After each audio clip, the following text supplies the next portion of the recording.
තමයි මේ ඇමති කෙනෙක්ටවත් නැති සිකියුරිටි මට දීලා තියෙන්නේ. ඒක මොකෝ එතුමා දන්නා කුඩු කාර්යයන්ට විරුද්ධව වෙලේ සුදාලගේ කේස් අතට අරගෙන ඒ සියලු දූෂණ මයින්දගේ ඉඳන් ඒ ඩුබායි account ඔක්කොම හොයාගෙන මේ FCID එකේ තීර්ථපටිය කපන්නත් එතුමා මට දුන්නේ. ඒ ඔක්කොම කරන කැපකිරීමෙන්ද එතුමා කරන ගෞරවයක් විදිහට තමයි මට මේ දීලා තියෙන්නේ. ඊයේ කතා කරාම මට කිව්වා ඡන්දේ වෙලාවේ ඕකත් මදි. ඕනනම් මම ඔයාට SPF උත් දෙන්නම් කියලා. මම කිව්වා තාත්තටවත් නෑ SPF මට දෙන්න එපා ඊට පස්සේ පත්තර වලක් දායි කියලා.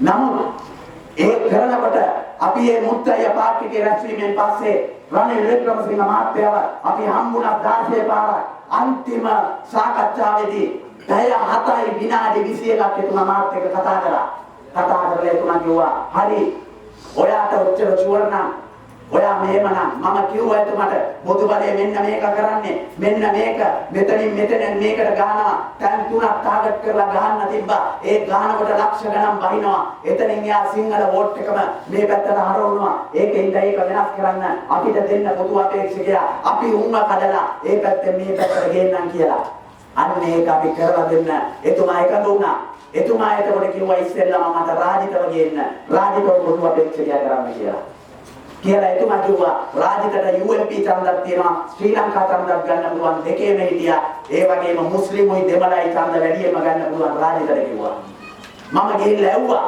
එතුමා කියපු රාජිත මගේ තාත්තගේ කිව්වා නෑ මහින්දට විරුද්ධව මට ඒ ඡන්ද ඉල්ලන්න බෑ මොකෝ මට මහින්ද කිසිම වරදක් කරලා නෑ මට තියෙන්නේ වර ප්‍රතිපත්තිනේ ප්‍රශ්නයක් මේ ජර්ගකවුන් එකේ ගහපු එකයි හොරකමයි කියන දෙක විතරයි මට මහින්දගෙන් තියෙන ප්‍රශ්නේ ජාතිවාදයයි හොරකමයි තියෙන එක විතරයි මම ඉස්සරගන්නේ ඒකයි මට රමයින්දත් එක්ක මම හැප්පෙන්නේ කිව්වා මං ටක් ගාලා පිටලා පල්ලෙයට ගෑලා මං ජරතන ආන්දුරට බෝල් කළා කිව්වා මෙයා හරියන්නේ නැහැ මෙයාට පොදු අපේක්ෂක සම්බාර ගන්න ලෑස්ති නැහැ යම් මෛත්‍රීපාලට කතා කරලා කියන්න අපි දෙන්නේ නැහැ කියලා මම දැන් මෛත්‍රීපාලගේ ඉදිරියන ඔබ වහන්සේට එන්න කිව්වා අපි ගිහලා කතා කරලා ඇහුවා ලෑස්තිද කියලා එතකොට කිව්වා නෑ චතුර චන්ද්‍රිකා තම්බෝක කිව්වා සෝබිතාමඳුරෝ කිව්වා ඕක ඉන්නේ නෑ ඕක පොදු අපේක්ෂකට දෙන්නේ නෑ ඕක UNP එකට මරණිල් තනියෙන් යනවා මම කිව්වා ඒ කිව්වේ වැඩක් නෑ මට එකම වෙලා තියෙනවා තමුන්නාන්සේ ෂර්ට් එකක් දාගන්න දැන් වෙන වාහනකින් නම්බර් ප්ලේට් වෙනස් කරලා මගේ නෝනා එනවා මායි නෝනා ඉස්සරහා තමුන්නාන්සේ පිටිපස්සේ නගින්න රනිල් හම්බු වෙන්න කියලා. අන්න එමය රනිල් හම්බුනේ මගේ ඔෆිස් එකේදී. එහෙම තමයි රනිලෝයි මයිත්‍රි එකට එක්වම වෙලා මේ සරණ පටන් ගත්තේ කඳෝනේ. ඒ පොතේ ඔක්කොම ලියලා තියෙනවා. තව ලියන්නත් තියෙනවා බොහෝ දේවල්. ඒ වෙලාවේ ලියපු නැති ඒවා. එහෙම කරලා එතනින් එහා ප්‍රතිපත්ති ප්‍රකාශනය ලියුවේ අපි. ඒ ප්‍රතිපත්ති ප්‍රකාශනයේ තමයි තියෙන්නේ ජාතිවාදී අවුලුව නීතියෙන් දඬුවම් කරන අනපනත් ගේනවා කියලා. තමුන්නාන්සලා අපි ඒවයි සුරක්ෂිත කරේ. ඒකෙන් තමයි පොදු බල සේනාවල් වගේ සංවිධාන තහනම් කරන තත්ත්වයට ගේන්න පුළුවන් මට්ටමට අපේ නීතිය ශක්තිමත් කරේ. ඒ මොකෝ අපේ තාත්තලා අපිට උගන්වලා තියෙනවා. මේ තියාරියේ තාත්තගේ සීයා වැඩ කරනකොට තියාරියේ සවන්නේ කකා ඒ තාත්තලා ඒක ගොඩනගපු ජාතික සමගිය විජේ කුමාරතුංගලා වෙඩි කකා බෝම්බ කකා ඔනුකට්ට කුඩු වෙනකොට ඒ සටන් කරපු ජාතික සමගිය වෙනුවෙන් අපිත් අපේ ජීවිත කාලෙම සටන් කරනවා කියලා විතරක් මතක තියාගන්න. අන්නේ දේ කරලා මිසක් මේ රටේ සියලු ජාතීන්ගේ අභිමානය ගොඩනගලා ඒ අභිමානය තුළින් ශ්‍රී ලාංකික අභිමානය ගොඩනගන උත්තර තමයි අපි අපේ දේශපාලන සරණ දියත් කරන්නේ. ඒ වෙනුවෙන් තමයි මේ අරුවාන් මැතිතුමන්ලා මේ ඇතුළු සියලු අය අපි වගේ අයත් එක්ක සම්බන්ධ වෙන්නේ. නැතු අපේක්ෂකයෝ නැතුව නෙමෙයි. මොකෝ දන්නවා මේ ඔක්කොමත් එක්ක එකයි රාජිත සේනාරත්නලයි අපේ සටන්කාමීත්වය ඒ ඔක්කොටම වැඩි ඉහළයි කියලා. ඒකෙන්ද මතක තියාගන්න තමුන්නාන්සලා. මම ගම්පහට අලුත්. නමුත් මම ගම්පහෙන් යන්නේ නෑ එක. මගේ තාත්තා චන්ද්‍රිකා මැතිණියගේ පක්ෂයෙන් වැඩිම ඡන්ද ගත්ත මිනිස්සයා කොළඹ දිස්ත්‍රික්කයෙන් වැඩිම ඡන්ද අරගෙන වාර්තාවක් කියනවා වමේ. නමුත් එතුමාට කළුතර වමේ දිස්ත්‍රික්කය රාජිත ඔයාට විතරයි කළුතර UNP ට දිනලා දෙන්න පුළුවන් කිව්වම එතුමා කළුතරට ගියා දෙයක් තිබ්බේ නෑ. එතුමයි මායි මාස 9ක් නැවතිලා හිටියේ ටැන්ජරින් එකේ. ටැන්ජරින් එකෙන් අපිට නිකන් දුන්නා මොකෝ ඒ කාලේ සුද්ධ නෑ යුද්ධේ ඉඳලා. මාස 9ක් ටැන්ජරින් එකේ හිටියා. එහෙම ඉඳලා අපි සටන කරා. එහෙම කරනකොට අපිට ගෙවල් හම්බුණා.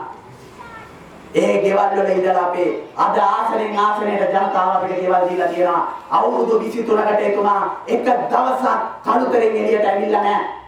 එතුමා මේ සියලු අභියෝග අමුයේ සල්කා නගරයට ගානකොට අලුත්කම ගිනි ගන්නකොට ඒ සියලු දෙනාට එවනැල්ල වගේ එතුමා ඒ හිටියා. හැමදාම සිංහල මුස්ලිම් කෝලාහල එනකොට මුස්ලිම් ජනතාව වෙනුවෙන් එතුමා ඒ හිටියා. දමිළ මිනිස්සුන්ට වතු කරේ ගහනකොට ඒ මිනිස්සු වෙනුවෙන් එතුමා හැමදාම රෑ 12ට දෙකට උනත් බහැලා හිටියා. ඒකෙන්ද තමයි එතුමාට මොහමඩ් රාජික කිව්වේ. ඒකෙන්ද තමයි සමහරව එතුමාට කොටියා කිව්වේ. නමුත් මතක තියාගන්න කොටියාගේ බෝම්බ කෑලි දෙකක් එතුමාගේ පපුව ඇතුළේ තියෙනවා කියලා. එතුමා හිටියේ මනුස්සකම වෙන්නේ. හැම මිනිස්යාගේම අයිතිය වෙන්නේ. ඒ වෙනුවෙන් අපි සටන් කරේ. ඒ වෙනුවෙන් අපි දේශපාලනය කරේ. ඒක තමයි අපි දැක්කේ ඉපදුන දවසේ ඉඳන්. ඒක තමයි අපි කියුවේ. ලෙනින්ලගේ මාක්ස්ලගේ එංගල්ස්ලගේ ඒ චේගුවෙරාලගේ ඒ සියලු පොත්වල අපිට ලියලා උගන්වන්නේ යන්නේ ඒවා. ඒකයි අපි UNPට ආවත් ඒ සියලු දේවල් මේ තාක් දුරට ඉදිරියට අරන් යන්නේ. මම UNPෙන් කවදාවත් එළියට ආපු මිනිහෙක් නෙමෙයි. මම යුද්ධයට සහයෝගය දුන්නා. නමුත් මම UNP දේශපාලනයේ දායින් අද වෙනකන් හිටියා. ඒකින්ද තමයි මම සිවිල් ව්‍යාපාරයක් ගොඩනැගුවේ. UNP ශ්‍රී ලංකා හෙළවුරුමේ JVP ඇතුළු සියලුම අය එක්කව කරන්න. රිෂාඩ් බදූදීන්ගේ නාන්න කවුද රිෂාඩ් බදූදීන් මෛත්‍රීපාල සිරිසේනට එක්කව කරේ කියලා. රිෂාඩ් බදූදීන් එළියට එන්න ආදලා ගේ ඇතුළේ ඉඳගෙන මට කෝල් කළා කිව්වා පොඩ්ඩක් එන්න ඉක්මනට කියලා. ඇයි කියලා කිව්වා මට සිරසෙන් ගහනවා. ඔයා මොනවා කිව්වත් මං එළියට එන්නේ නැහැ. එළියට ආවට පස්සේ හැමති කමක් නැහැ. සිරසක් ගැව්වම මට ඡන්දක් නැහැ කිව්වා. මම සිරසට කතා කරලා කිව්වා මේ එක එක තනි මිනිහව අල්ලගන්න එපා. මේ රටක් වෙනස් කරන්න අපි යන්නේ. මෛත්‍රීපාල සිරිසේනව දිනවන්න අපිට ඕනේ. ඒකෙන්ද රිෂාඩ්ලව අතාරින්න. රිෂාඩ්ලා ලොකු කැපකිරීමක් කරලා එන්නේ කියලා. එතකොට කිව්වා හරි අදින් පස්සේ ගහන්නේ නැහැ කිව්වා. අද වෙනකන් රිෂාඩ් වචනයක්වත් කිව්වේ නැහැ. රිෂාඩ් ඒකින්ද රිෂාඩ්ගේ ආයතනවල එම්ඩීලා චෙයාමන්ලා දැම්මේ මකින් මුස්ලිම් නායකයෙක් කියලා. මිනිස්සු නැතුව නෙමෙයි. රස්සාවල් 100ක් දෙනකොට 50ක් මට දෙන්නේ. ඕන එකක් කිව්වම මට එදා ඇවිල්ලා කියනවා චතුර ඔයා හම්බ කරගෙන නැහැ. ඔයා සියලු ඒවා මේ ඡන්දයට වියදම් කරා. සියලු දේවල් ඔයා කැප කරා. මම තමයි ඉන්ඩස්ට්‍රියල් මිනිස්ට්‍රි. ඔයා ඕන දෙයක් කියන්න. මම ඔයාට ඉන්වෙස්ට් කරලා ඔයාට මාසෙකට මිලියන 10ක් 15ක් වෙන විදිහට හදන්න. මොකද ඔයා ඒක අපිට යුතුයකමක් තියනවා කියලා. මං ඉනා වෙලා කිව්වා අනේ ඔය මොකුත් මට ඕනේ නැහැ කියලා. ඊට පස්සේ කියනවා ඔයා බිස්නස් කරන්න කැමති නැහැ. අනේ ඔයා මාර බඩුවක් ඇත්තටම කිව්වා. හරිද? එහෙමයි රිෂාඩ්ලා ඒක මම ආඩම්බර වෙනවා. අපි අකමැති වුණාට රිෂාඩ්ලා අපිට කියන ඒවා. කවුද ඒ නැමතිවරු අද කාලේ කියන්නේ? Taman සල්ලි දාලා වැඩේ කරලා දෙන්නම් කියලා. ඒ මිනිස්සු ඒ ආදරේ තියන්නේ අපි ඒ මිනිස්සුන්ට කරපු දේවල් වලට.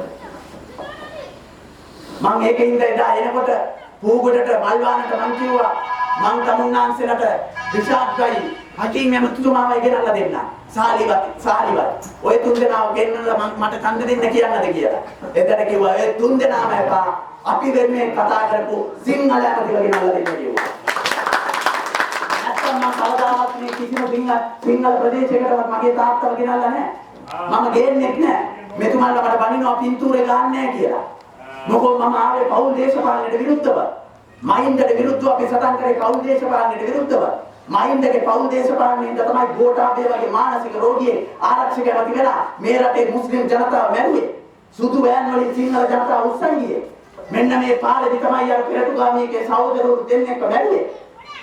ඒවට අපි විරුද්ධ වුණේ. නයිට්‍රේට් ගිහිල්ලා රගත් මේවා කරලා මේ රටේ සියලු සල්ලි විනාශ කරේ. ඒ පෞල් දේශපාලනයට උත්තර දෙන්න තමයි කළුතර දිස්ත්‍රික්කයේ මමයි තාත්තයි ඉල්ලුවා නම් රනිල් වික්‍රමසිංහ මහත්තයා කියනවා මහින්ද රාජපක්ෂ කියනවා අපි දෙන්න තමයි පළවෙනියයි දෙවෙනියයි